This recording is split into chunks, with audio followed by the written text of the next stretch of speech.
और यहाँ हम पढ़ाई कहाँ पढ़ रहे हैं? हम संगम युगी शूटिंग काल में पढ़ाई पढ़ रहे हैं, जहाँ 5000 वर्ष के ब्रॉड ड्रामा की शूटिंग होती है, जहाँ भगवान स्वयं गीता ज्ञान देते हैं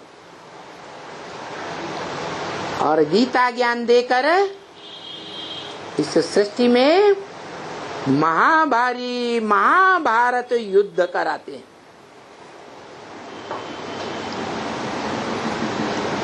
बताते हैं कि इस युद्ध में सबको पसार होकर जाना पड़ेगा।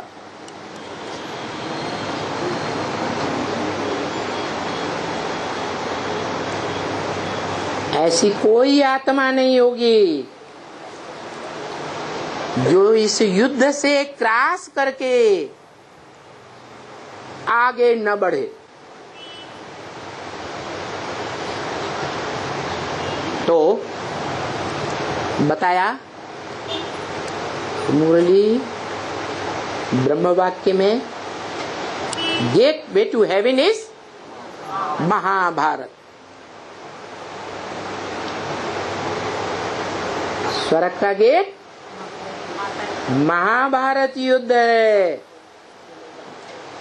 स्वर्ग में जाना है तो किस गेट से जाना पड़ेगा?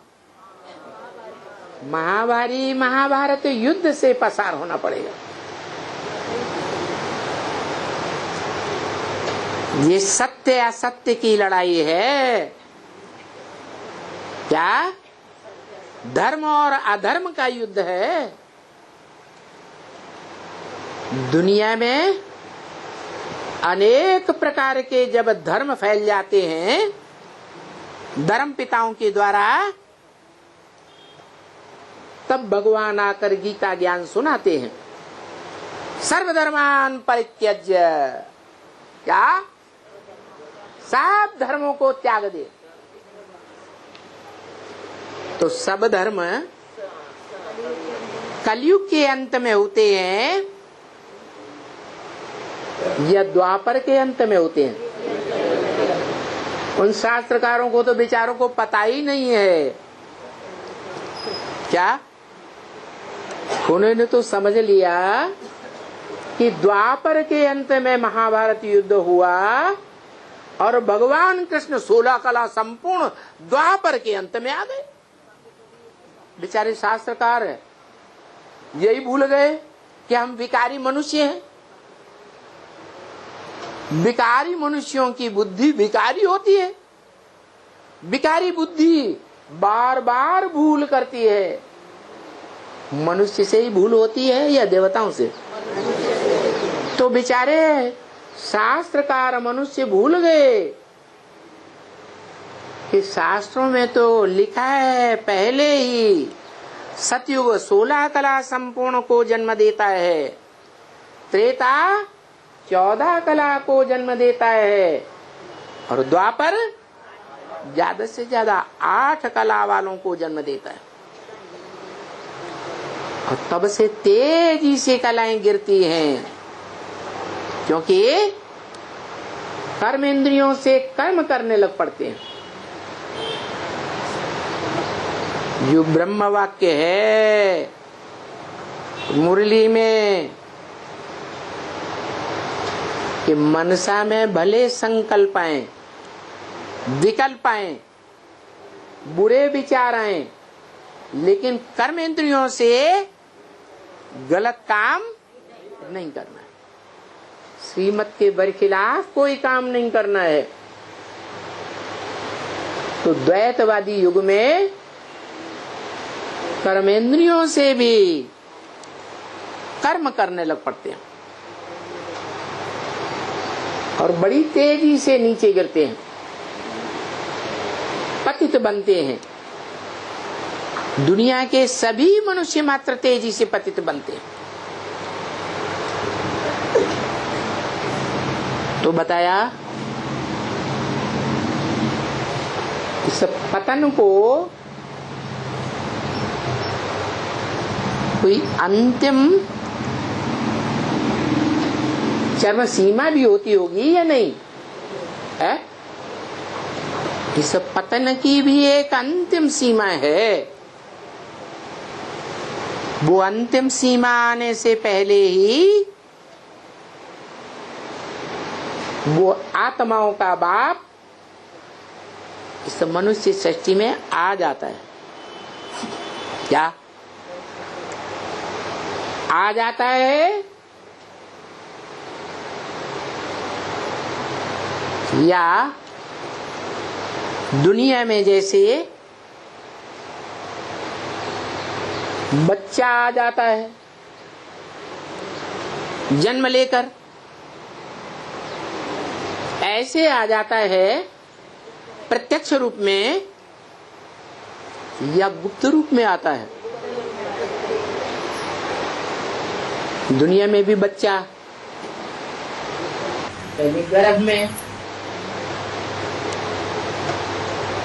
फिर गर्भ जब परिपक्व बनता है, बाप का डाला हुआ जो सूक्ष्म बीज है वो धरणी रूपी माता में आकर के जब भ्रूण बनता है, भ्रूण से पिंड बनता है शरीर का, हाथ पांव वाला, तो निर्जीव होता है या चैतन्य होता है? निर्जीव होता है। बाद में उसमें आत्मा प्रवेश करती है।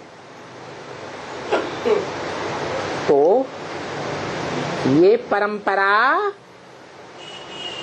भगवान आकर के डालते हैं। जब आते हैं तो अहम बीज प्रतपिता, मैं ज्ञान का बीज बोने वाला पिता हूँ।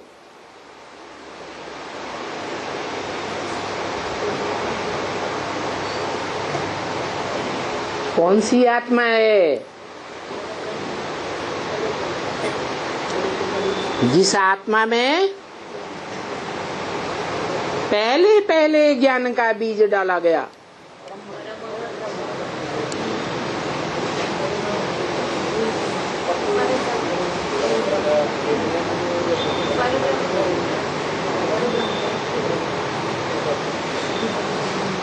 जिसका नाम परम माने बड़ी, ब्रह्म माने बड़ी ते बड़ी माँ।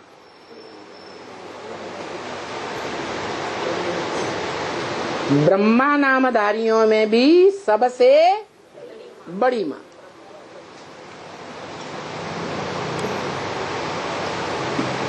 तो बाप भी कैसा होगा? है? बाप भी कैसा पुरुष होगा? परम ब्रह्म बड़ी ते बड़ी माँ, बड़े ते बड़ी माँ का रूप है कार्य करने के आधार पर। क्योंकि शास्त्रों में काम के आधार पर नाम पढ़ते हैं। इसकी शुरुआत भी वो बापों का बाप आकर करता है। बोलता है मैं जिस तन में भी आऊंगा उसका नाम ब्रह्म रखता हूं। तो जिससे पहले नंबर में आऊंगा वो बड़े से बड़ी माँ हो गई। दुनिया में भी क्या होता है, खास भारत में देख लो। ब्रह्म वाक्य है मुरली में, क्या भारत में पुरुष की एक स्त्री मर जाती है तो कहते हैं एक जूती गई, दूसरी लेते हैं, तीसरी लेते हैं, चौथी लेते हैं। है? ऐसे करते हैं या नहीं करते? लेकिन मान ज्यादा कौन सी माता के बच्चों का होता है? जो पहले नंबर की माता होती है उसका मान शान ज्यादा होता है। तो ये परंपरा किसने डाली है? आत्माओं के बाप ने आकर ये परंपरा डाली। जैसे ब्रह्मा पुरुष दादा लेखराज, उसमें भी प्रवेश किया सन 47 में, तो क्या नाम रखा? ब्रह्मा नाम रखा। परंतु वो तो बाद वाला ब्रह्मा या आदि वाला ब्रह्मा है? वो तो बाद वाला ब्रह्मा है, आदि वाला तो नहीं है। तो आदि वाला जो ब्रह्मा है, जो शास्त्रों में गाया हुआ है, गुरुर् ब्रह्मा गुरुर् विष्णु गुरुर्देवो महेश्वर गुरु साक्षात परम ब्रह्म तस्मै श्री गुरुवे नमः।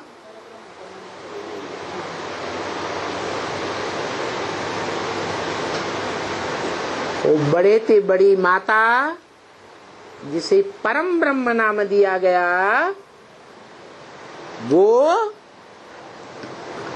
बच्चों के रहने का स्थान है, मूल स्थान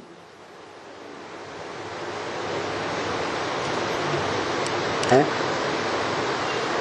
बाप बीज डालता है, जितने बार भी बीज डालेगा तो आधार माता ही बनती है ना। कौन बनता है? माता आधार बनती है। तो बच्चों का, परिवार में जो भी बच्चे जन्म लेते हैं, उन सब का मूल स्थान कौन सा हुआ है? माता, पहली माता। वेद ब्राह्मणों की दुनिया में भी पहली माता परम ब्रह्म, और वो परम ब्रह्म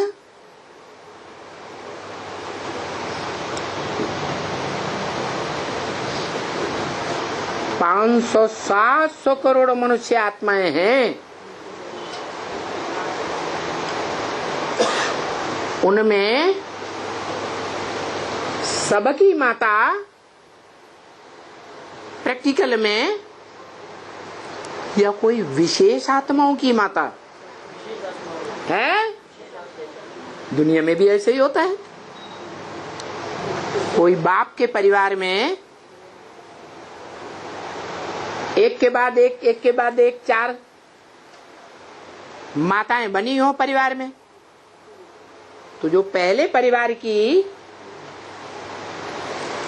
रचना होगी वो ज्यादा पावरफुल होगी ना। क्यों ज्यादा पावरफुल होगी? है? हाँ, क्योंकि सबसे जास्ती लंबे समय का सत्य का सत्व भरा हुआ है। क्या? जिसे हम कहते हैं गॉड इज ट्रुथ। एक भगवान ही सत्य है, एक ही सत्य है।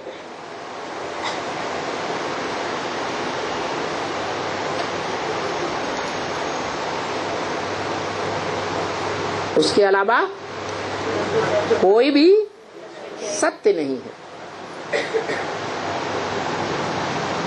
तो इस मनुष्य सृष्टि में भी वो एक ही पुरुष है।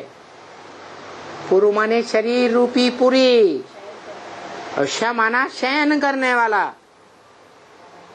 एक ही आत्मा परम पुरुष है। किस आधार पर? जो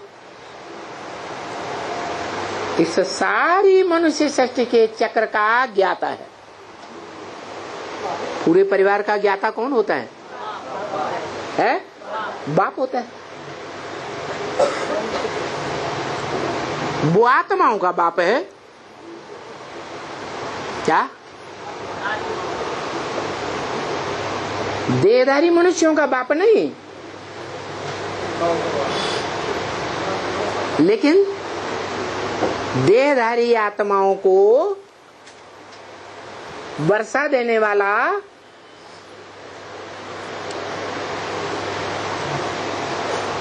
कौन होगा?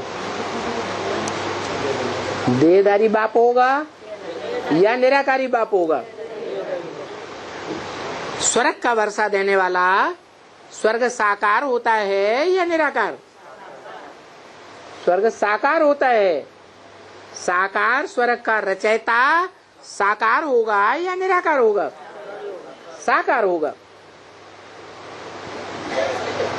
तो मनुष्य सृष्टि का बीज जो हीरो पार्टधारी है, इस मनुष्य सृष्टि रूपी ब्रॉड ड्रामा में ऑलराउंड पार्टधारी है, वो ही स्वर्ग का रचयिता है। क्या है या नहीं है?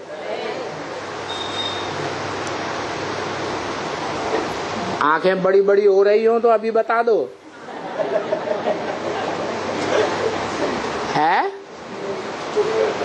है या नहीं है? है, क्योंकि साकार का रचयिता साकार। घड़ा साकार तो घड़ा बनाने वाला कुम्हार भी साकार। आत्माएं निराकार तो निराकार आत्माओं को निराकारी आत्मा हो इस बात का परिचय देने वाला भी निराकार। उससे पहले तो हम जानते ही नहीं थे कि हम क्या। तो निराकार से निराकारी वर्षा मिलता, साकार से साकारी स्वर्ग का वर्षा मिलता। लेकिन जो साकारी स्वर्ग का वर्षा देने वाला बाप है मनुष्य सृष्टि का,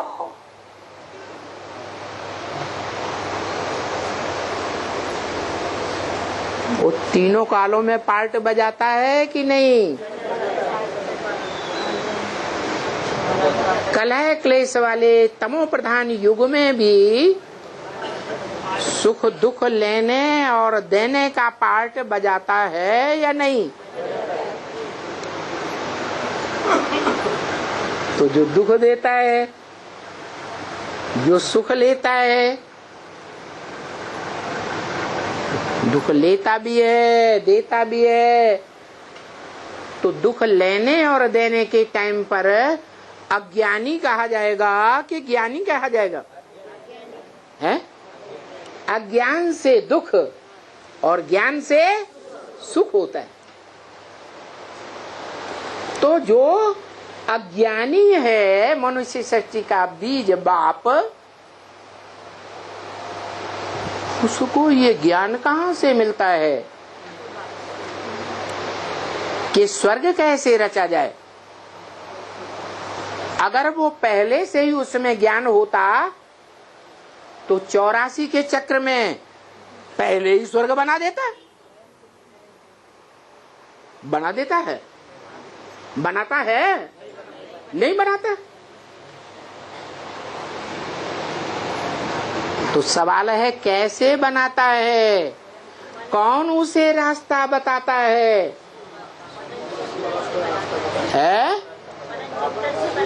वो काहे का मनन चिंतन? अरे 63 जन्म तो सुंदर सुंदर बीवियों का मनन चिंतन किया है। राजयोग सीखने वाले राजाओं ने ढेर की ढेर रानियां रखी हैं। भारत पतन के गर्त में गया ना, तो भिखारी बनने से गया ना। तो 63 जन्म का अभ्यास क्या है?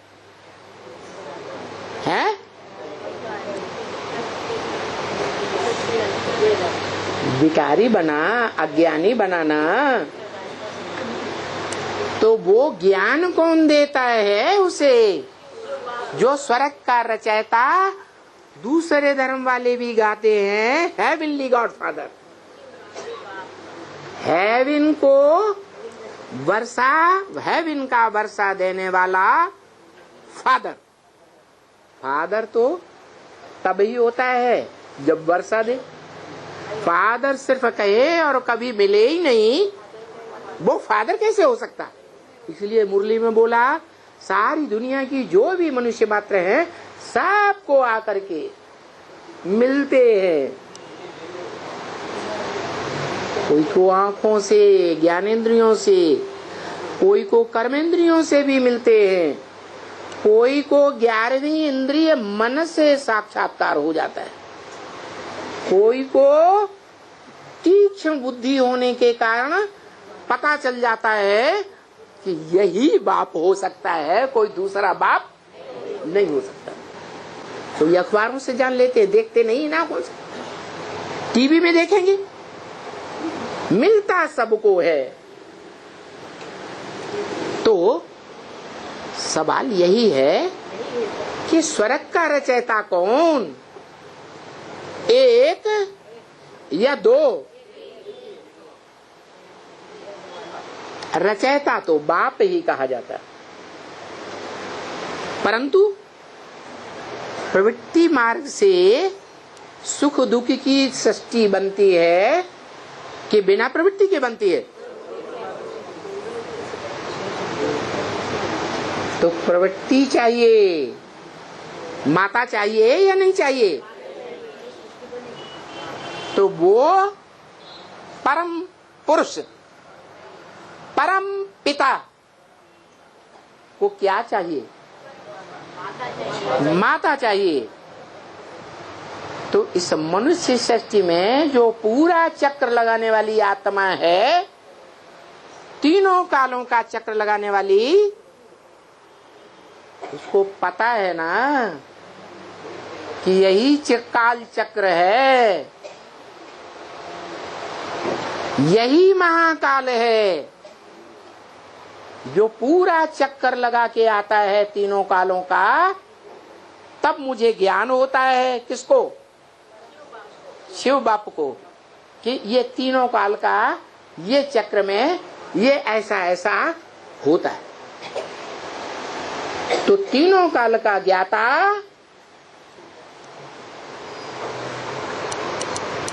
महाकाल को जानता है या नहीं जानता? जो महाकाल रुद्र कहा जाता है, जिस रुद्र के द्वारा अविनाशी रुद्र ज्ञान यज्ञ की शुरुआत होती है। कैसा ज्ञान यज्ञ? विनाश नहीं होता। सतयुग त्रेता में भी सार रूप में ज्ञान रहता है, द्वापर कलयुग में भी वो महाकाल मरता नहीं, वो द्वापर के आदि में जो वेद लिखे तो वेद व्यास कहा जाता। वेदों में भी पहले श्रीमद् भगवत गीता की रचना हुई। तो गीता में भी लिखा है क्या? व्यास प्रसादात्। ज्ञान किसके प्रसाद से, प्रसन्नता से मिला? व्यास की प्रसन्नता से। वो ही व्यास उन वेदों का, गीता का व्याख्याकार बनता है। शतपथ ब्राह्मण लिखे गए, आरण्यक लिखे गए, पुराण लिखे गए, उपनिषद लिखे गए, और द्वापर से लेकर के कलयुग तक पुराण लिखे गए। ये रामायण महापुराण जो कहा, रामायण पुराण जो कहा जाता है, तुलसीदास के द्वारा कलयुग में लिखा गया ना। तो वो अविनाशी ज्ञान जीवित रहता है या खत्म हो जाता है? ओ हीरो पार्टधारी इस षष्ठी रूपी रंगमंच पर कोई न कोई रूप में रहता जरूर। भले सब संग के रंग में आते हैं तो वो भी संग के रंग में आकर नीचे गिरता है। लेकिन बड़े राजा का बच्चा कुसंग में आए और सामान्य पुरुषों के बच्चे भी कुसंग में उसके साथ साथ आए तो ज्यादा पतित कौन बनेगा? तो वो बड़े ते बड़े बाप का बड़ा बच्चा है इस षष्ठी रूपी रंगमंच पर ऑल राउंड पार्टधारी। इसलिए वो सुप्रीम सोल बाप उस मनुष्य सृष्टि के बाप में प्रवेश करके उसका नामकरण करते हैं। है परम ब्रह्म को भी फिर सती कहा जा सकता है क्या? जैसे पार्वती को अपन सती कहते वैसे परम ब्रह्म को भी सती कहते। बीच में बोलना जरूरी है। पार्वती का पूर्व जन्म सती था या वो जन्म सती था? तो पार्वती नाम क्यों दे रहे हो? पार लगाने वाली पूर्व जन्म वाली सती थी या वो है? सती माने सत्य को धारण करने वाली।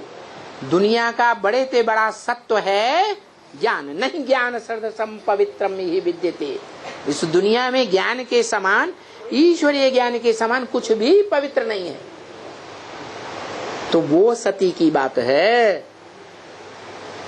वो परम ब्रह्म नाम देता है अपना काम निकालने के लिए। बाप जन्म नहीं देगा मनुष्य सृष्टि का, देव आत्माओं का। कौन जन्म देगी? माता जन्म देगी। तो ब्राह्मण सृष्टि पहले है। उस ब्राह्मण सृष्टि में माता का नाम दिया ब्राह्मण सृष्टि रचने के लिए परम ब्रह्म है। तो पुरुष, जैसे ब्रह्मा पुरुष था, नाम दिया ब्रह्मा, तो उसका नाम माता भी है, वो पिता भी है। आदि में भी माता और अंत में भी माता पिता दोनों साथ एक ही शरीर में। जब संपन्न रूप बनता है तो बड़ा रूप माता और बिंदु रूप पिता, उसको कहते हैं शिवलिंग।